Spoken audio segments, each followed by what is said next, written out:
Actually, everything counts, like what the person thinks is starting from there, how he interacts with the product which you guys have, which we create, versus what's the goal, ultimate goal of the user when he or she is actually using your product. So knowing each and every thing about the users by several, I would say, methodologies is basically users. Just know them in and out, because knowing them in and out is what will make your product a big success.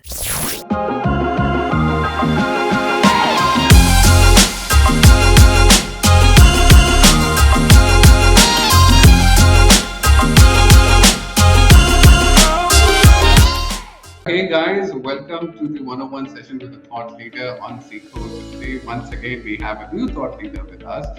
Her name is Akansha Singh. Akansha Singh is a UX designer at L&T Infotech. And before I actually go deep dive into her profile, Akansha, since you are here, we would love to have a little bit of an introduction from you as to who is Akansha and where she comes from. Sure.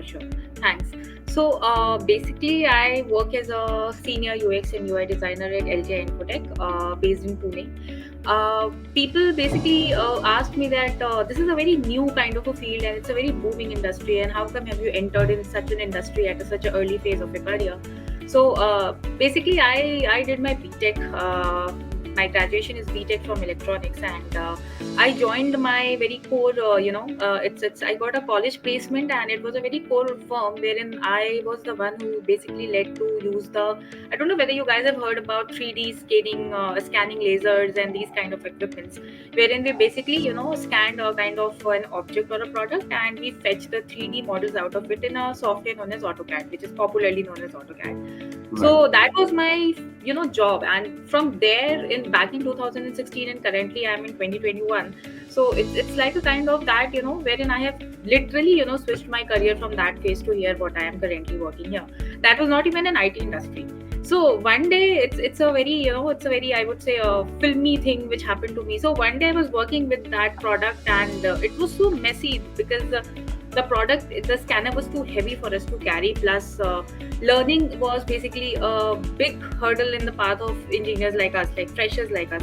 So 3 to 4 months training was required basically to operate that scanner, and apart from that, AutoCAD is a big havoc in itself. So it's like one day I was sitting at my desk, and I was playing around with that scanner and what new I can gather from it and something like that.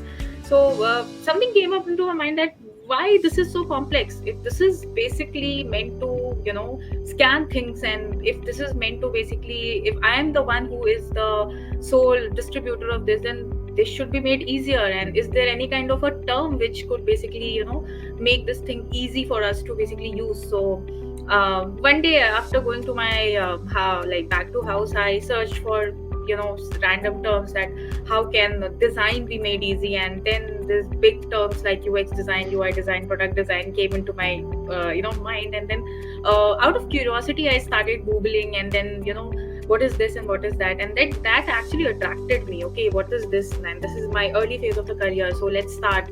So I basically started getting trained on several online platforms. Those were like Udemy back then, Coursera, and all that stuff. And I started after like 5 6 months. I took a gap from my job, and then I started looking for a job as a fresh UX designer.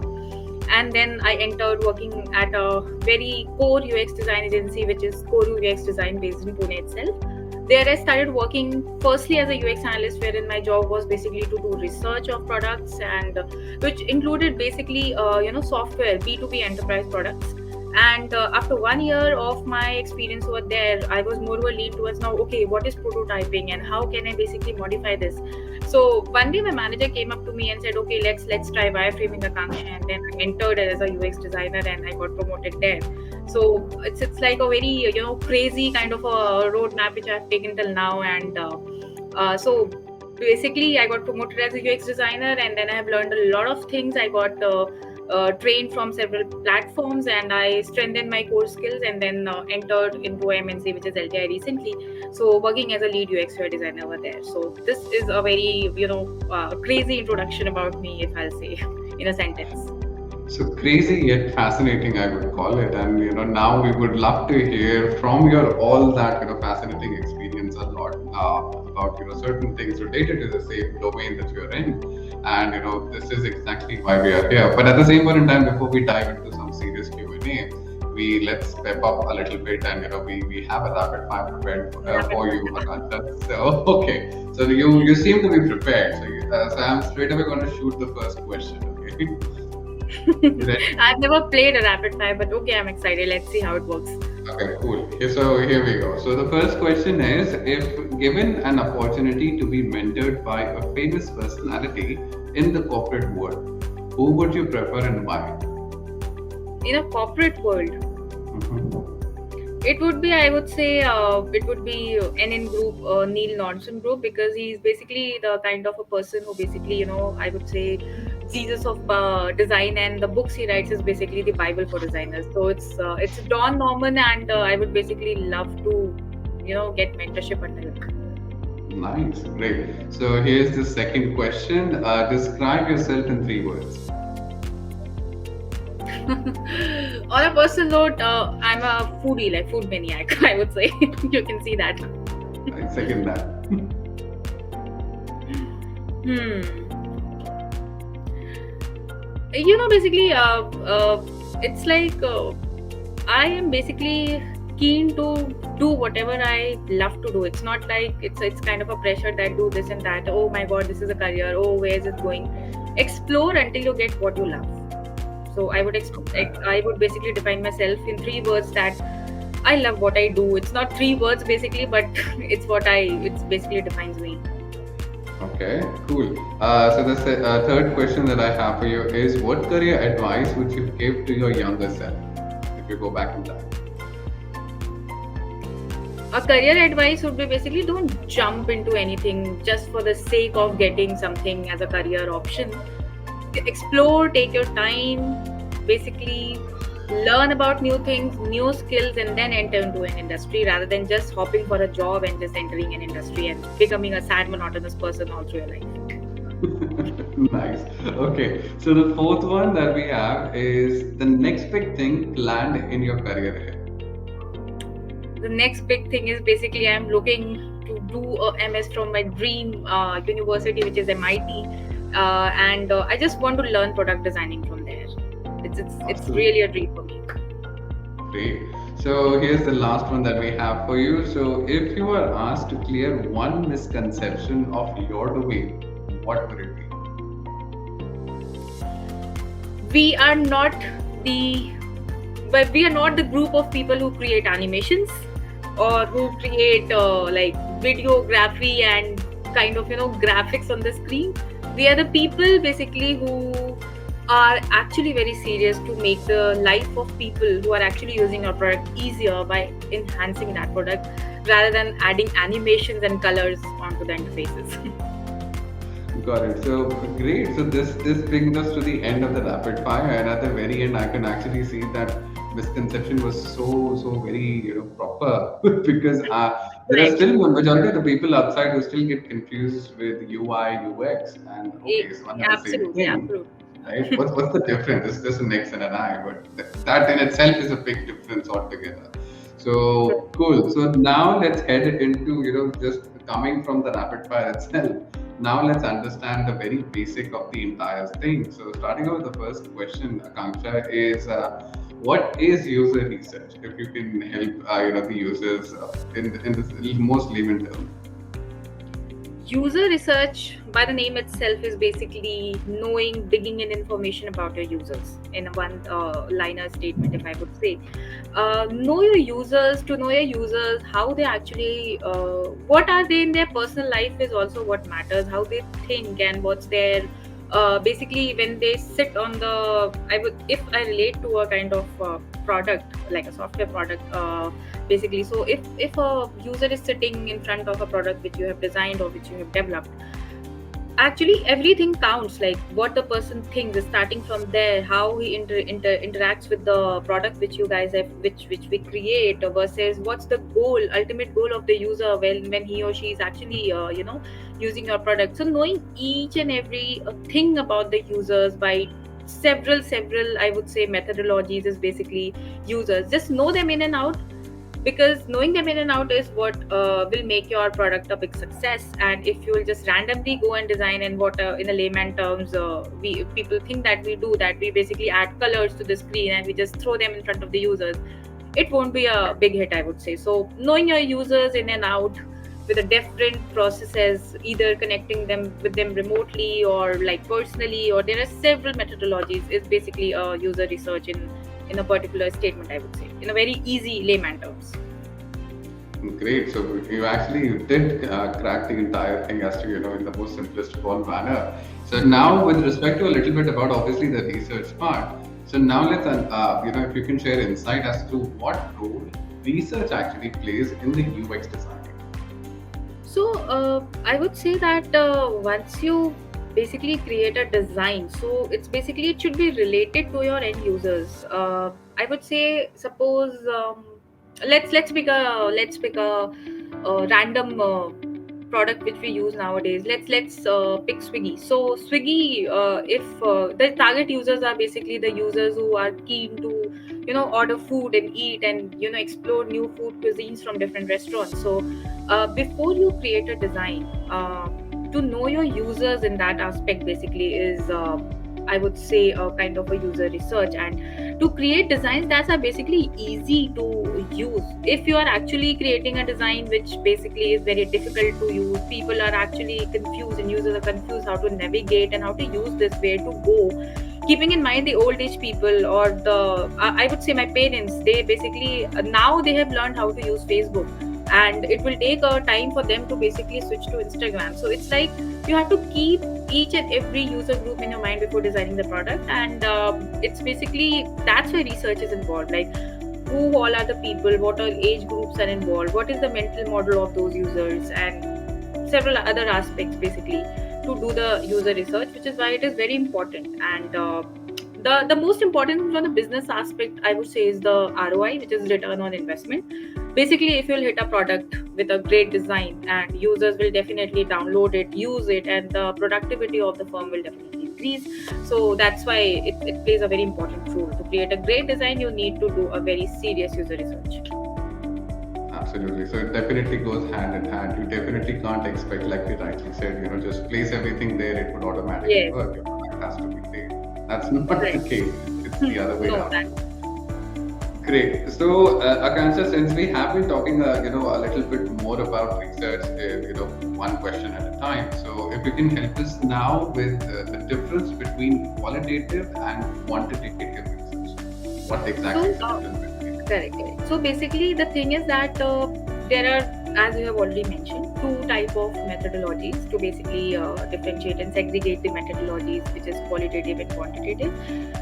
So by the name itself, I would say qualitative method is basically the observations and the findings. Basically, I would say, if I'm asking a question and you are my user, the way I ask the question and the way you answer my question, so I'll have to observe the way you are answering the question.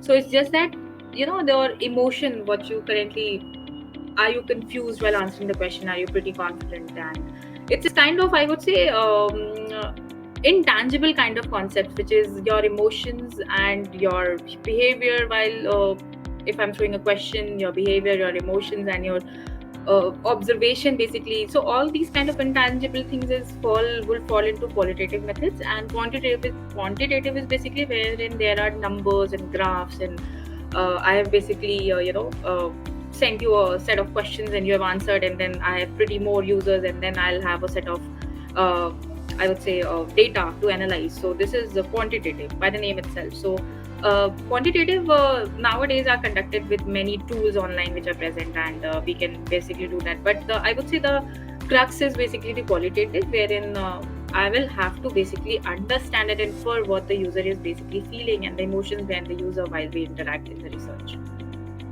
Got it. Perfect. So I actually wasn't aware. So you put it in pretty simple terms. Now I'm actually aware as to, okay, what's the difference between both That's the great. That's great. that's qualitative and quantitative. So moving on a little bit more, a little deep dive. So your personal choice sort of a question is, what are your top three UX research methods, if you can share that? Okay, so that's a good question. My top three, because people actually confuse it. What are top three user research methods? So It basically depends on project to project, I would say. It's I cannot apply a research method because it's my favorite and I enjoy doing that. It's basically depends on the demand of the project and demand of the product. But I would basically, I would say, थोड़ा सा question को tweak करते हुए, I would ask my favorite. So it would be surveys, it would be user interviews, and it would be UT sessions, which is user testing. So surveys is basically wherein I will take a group of people and I will basically send them a set of questionnaires and they'll answer me, and which is moreover towards the qualitative as well, because moreover it's quantitative because I get the stats, I get the data while the users are answering me. And qualitative is basically I can interact with group of people physically also, and but it's kind of difficult for me to understand the emotion of each and every user. So it's kind of I'll just dig in an information, put a set of questionnaires or anything else related to that product, and then I'll send it across the users. They'll just answer me. I'll get the data. That's the survey. User interviews and user testing are basically kind of same thing, I would say. Not the same thing, but on a similar note, the process is same. Wherein it's I really enjoy user interviews, and I've done in my 2 or 3 projects wherein there are 3 people participating. One is the user itself, other is the facilitator, and the third one is the observer. So basically, what happens is the facilitator is the one who basically drives the show, like you're driving today's show. So the facilitator is that. Observer is that who basically is, I would say, on a mute. The mouth should be zipped, basically, and whatever the user is asking, he or she should, I would say, silently jot down all the points. The role should not be actually, it should not be like, okay, I'm missing 1 or 2 points and I'm writing 2 or 3 points from my end. Nothing.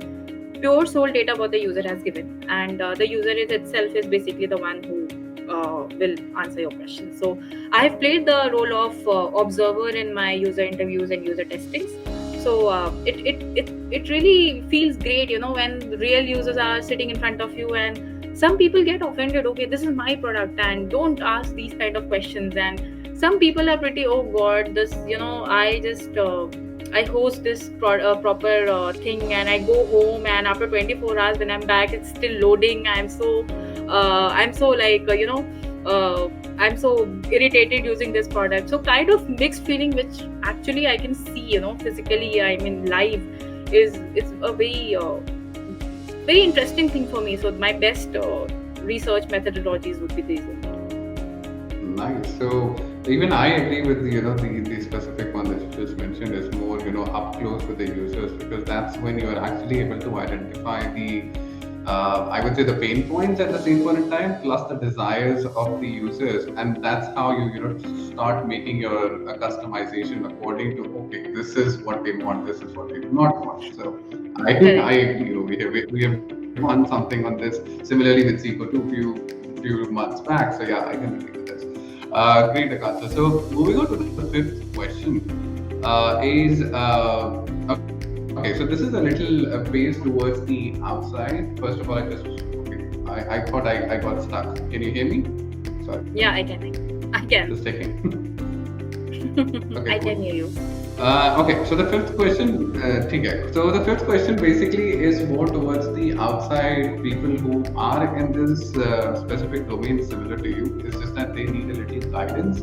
This is from your point of view to them. So can you give us an example for user research that helped you create better design?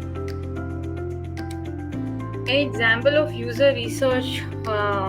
Yes, okay. So as I was mentioning that I played a role of observer. So a real-time scenario was that there were a set of questions we were asking. Our daily schedule was that for a month, and there were several. Like we conducted interview on 73 users, and like after gathering the data, what I as an observer was jotted, and my facilitator had basically implemented his thoughts. So kind of a data was leaning toward a particular frame. Okay, this is where the design should move, and it will help the users.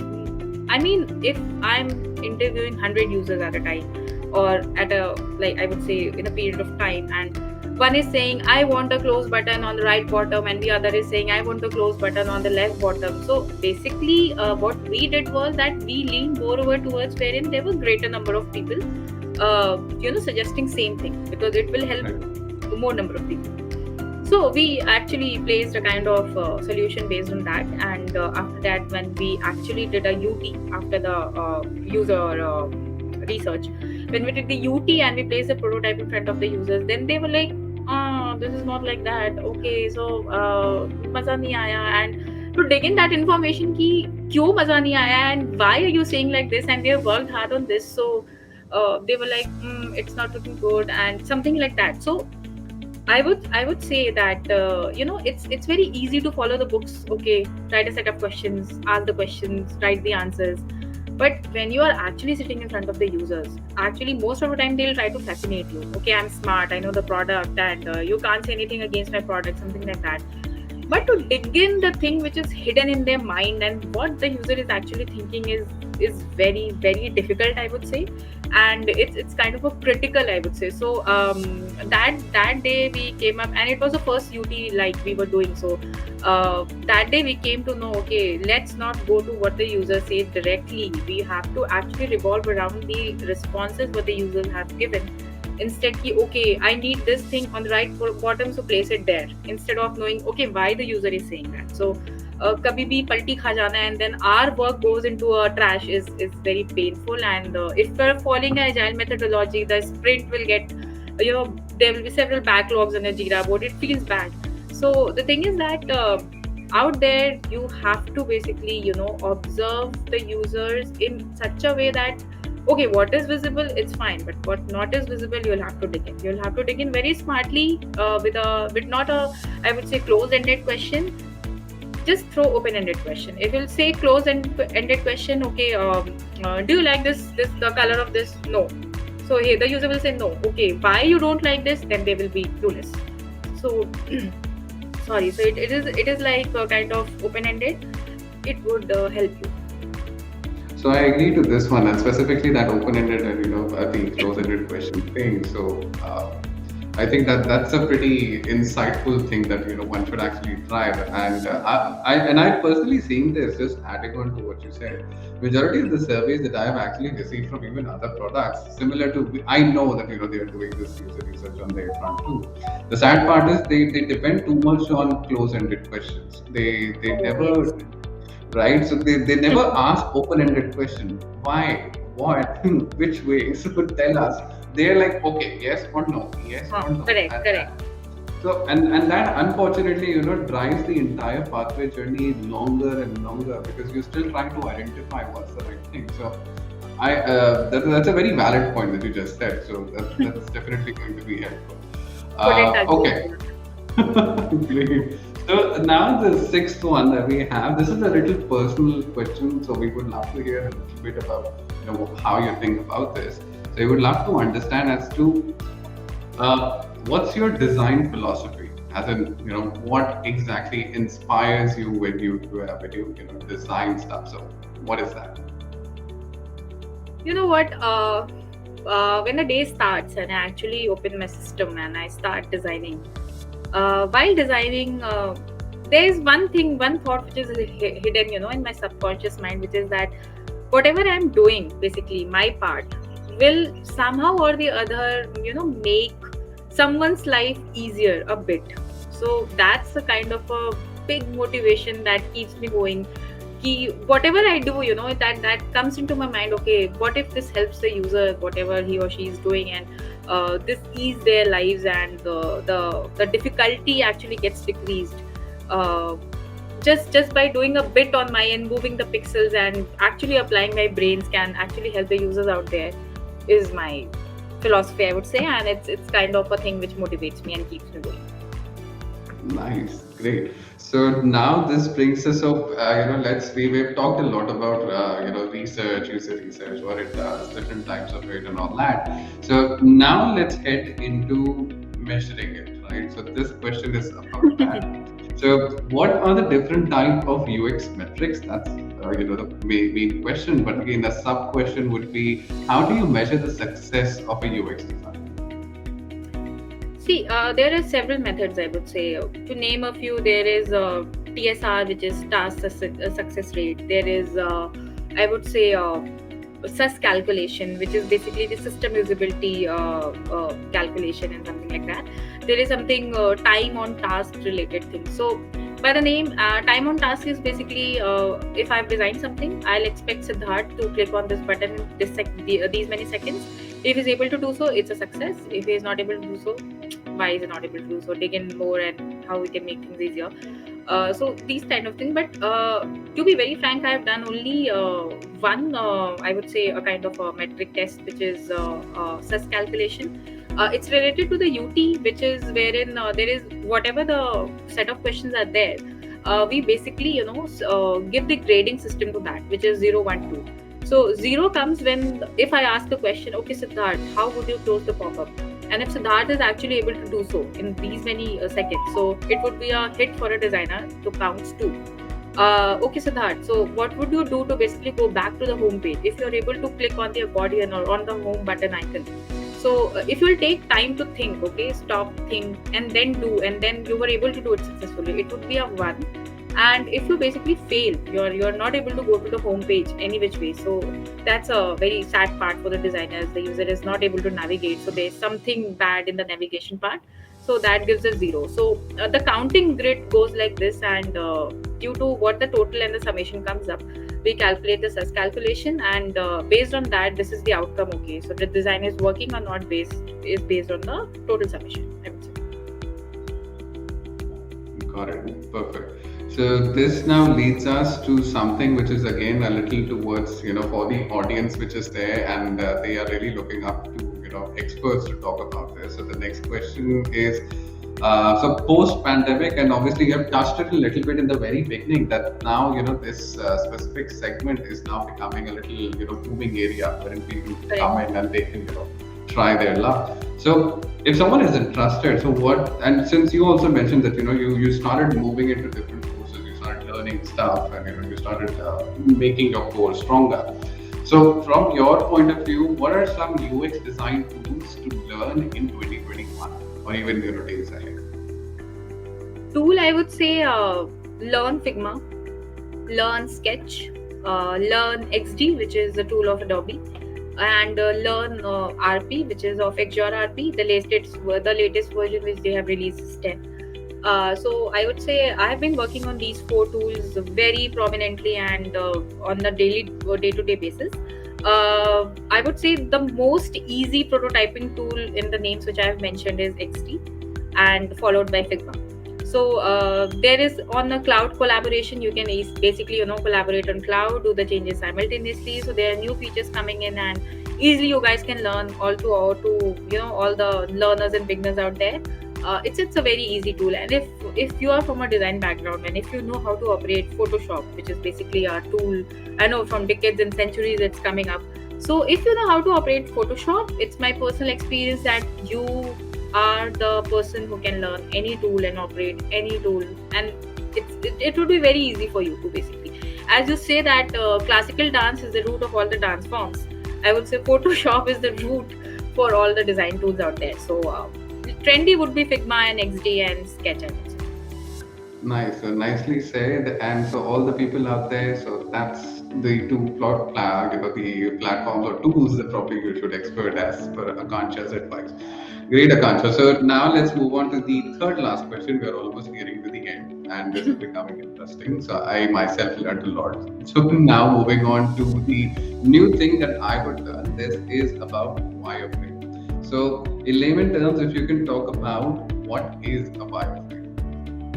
Okay, layman terms again. So I would say a wireframe is a low fidelity, I would say it's a simple outline. So whatever you can imagine the product to look like, how the interface would look. You can just pick up pencil and a paper, start sketching as we designers do. So there are simplified requirements in front of you. There's a chain and it comes from your business analyst or from the client. Begin more information, research after all the methodologies which we have talked about, the research methodologies and this and that, and gathering the data and the outcome from that. And then comes the very interesting part, which is wireframing. So it starts from in a layman terms, as you have asked, that it's a simple outline of the interface how you would like to see. So just take a pencil and a paper and start sketching that. Okay, here will be the profile picture and here will be the details of the user. On the right side will be the card which will be showing blah blah blah data, kind of that. A very very very low fidelity mock, I would say, is Got a it. wireframe. Perfect. So now that we know what is wireframe, so now if you can help us with what are the actual benefits of wireframes? Benefits are, there are a lot more benefits of a wireframe. See, uh, whatever, if I would talk about a poet and or a writer, if he or she basically starts writing, then there are several kind of thoughts come that comes up in their mind, and then it's like, okay, scratch, okay, throw it in the dustbin again. So wireframing, I would say, is very easy to iterate. You can just draw. If you're not convinced, no, this is not working, just throw it. Next, okay, draw. And then the number of iterations is very very I would say less time taking. It's cheap because there's only a pencil and a pen required, I would say, from my end. And just go on iterating until that thing comes up. Okay, this is what we need as an interface, and this is what the sketch is needed on the basic things. So it's like visualizing the concept, and once you visualize it after several iterations, it's benefit of the wireframing. Matlab, directly you cannot go and just start designing. You'll have to prepare a sketch, right? So that's the kind of thing which we call as benefits in the wireframing. Got it. Got it. All right. So now this brings me to the last question, and I think the audience would obviously, try to, if they would have been here, they would have popped this question. I'm sure if this would have been a live feed. So this is, just talking about from their point of view. So how do you create wireframe, and probably if you can share a little insight about the process. So look, we start from sketching. Basically, sketching, as I mentioned, is kind of a pen and a paper. So just start sketching, and then once the sketch is finalized, just add a bit of elements in that. Okay, element as in a bit more detailed, I would say, or detailed sketch, I would say, and then start with a lo-fi prototype. The lo-fi prototype basically goes. What I do in a lo-fi prototype, I take it on the tools which I have mentioned. Just take it on a tool with a very grayscale kind of a thing. Okay, let's do it. Okay, by placing the placeholder simply and just making it a clickable prototype. Okay, so this is the user detail and here's the close button, simply like that. Then it's go to a hi-fi, I would say high fidelity, which is adding more details, which is adding the label names. If I'm saying here will be the user profile picture, then actually add the avatar over there, and here will be the user details, and actually add the dummy name, the phone number, the email, and everything, all kind of information which you would want to see. At this phase, my personal experience is like one should not actually place the dummy data, lorem ipsum and stuff. Kind of a relevant data for the client and for the stakeholders to relate. Okay, this is what it will look, and then it will go to visual designing, which is UI. So guys, this is the difference between UX and UI, wherein in the UX you basically go to you finalize the process, you finalize the methodologies, you finalize the wireframing, lo-fi, hi-fi, and then you move to that interface to a tool which basically adds the color which you actually have made a style guide, and as per the style guide you add colors. Okay, the placement of login and sign up is fixed, but what should be the color of login and sign up, what should be the color of cancel button, this is UI. So in a very layman's term, there's a lot of difference, guys. So after that, once the designs are finalized and the tools are very very interesting these days, you can do UI UX both, sorry, not UX, wireframing and UI both on the tool, and you can make it a kind of clickable prototype. You can collaborate and then move it to the front end development team and passing on the assets to them. That's the entire process. Got it. So I really like how you emphasize on what's the difference between UI and UX. So I think that's the core that it comes with. I'm sure that I'm just saying. So the emphasis that we all have been facing. I specifically met few UX designers initially too. They've all have had this pain point to just emphasize on this point. Correct. UI is different. UX is different. Just bear with us, help me, and this is Correct. completely two different things. A very real time scenario I want to share at this, because we're at the end of the show. So whenever you sit in the, with your friends and you're having drinks and you're enjoying, okay, what do? Okay, I'm a UX designer. Okay, so you create animations, and that's so embarrassing. You don't even know what I do, and you guys keep me asking the same questions wherever. I mean, this is so. I don't know. This it feels bad that you should know what is this, and it's a booming industry, guys. You can like look out for your careers out there, and it's very demanding and very interesting. Agreed. And I think the main reason behind this is, although you rightly very mentioned, because now since the digital podiums and platforms in itself are actually on a rise, specifically post the pandemic front, so this is one of the things which is definitely on a rise. And more importantly, I think the reason probably still people are a little away or aloof as to what is UX. It's more of because it's more of a back end stuff, wherein you are actually designing the entire, the picture, and then the UI people simply try to color it and present it in a more fancier way. So I think that's why people remember UI more. But to be very honest, what you rightly said, UX is absolutely dead core serious stuff. So you can't really Exactly. foresee, you can't Correct. really foresee UX. Great. So this brings us to the end, obviously, of the 101 session. So once again, Akansha, thank you so very much for coming on the session and helping us with the insights.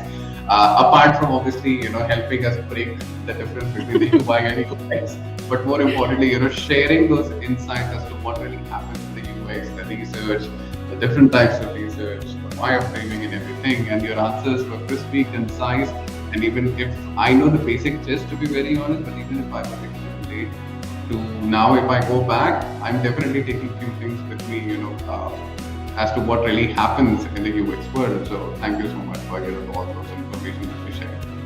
Thanks a lot. Thanks a lot. Glad basically to be the part of this session. Thanks a lot.